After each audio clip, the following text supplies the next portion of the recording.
ఏక మనస్కులగునట్లు. ఏ మనసు అంట? రెండు మనసులు ఉన్నావా? రెండు ఆలోచనలు కలిగి ఉన్నావా? సముద్రంలో పడవ ఉంటుందండి, ఏట్లో పడవ ఉంటుందండి. రెండు పడవల మీద కాలు పెట్టావు, ఒక పడవ అటు పోతుంది, ఒక పడవ ఇటు పోతుంది. నువ్వెక్కడుంటావు? మధ్యలో నీళ్ళల్లో పడిపోతావు. నష్టమా లాభమా?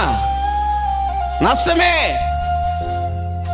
కాబట్టి ఆత్మ యందు తీవ్రత కలిగిన వ్యక్తిగా ఉండి, నీ జీవితంలో సహవాసం కలిగిన వ్యక్తిగా ఉండాలి, దయ కలిగిన వ్యక్తిగా ఉండాలి, ప్రేమ కలిగిన వ్యక్తిగా ఉంటే మీరు ఏక మనస్కులగునట్లు. ఒకే మనసు అండి,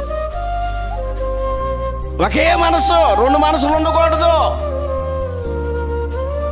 రెండు ఆలోచనలు ఉండకూడదు, రెండు తలంపులు ఉండకూడదు, రెండు ఉద్దేశాలు ఉండకూడదు, రెండు కోరికలు ఉండకూడదు.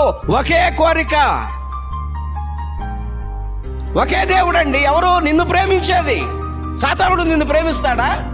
సాతానుడు నీకు నష్టం చేస్తాడు, సాతానుడు నీకు కీడు చేస్తాడు.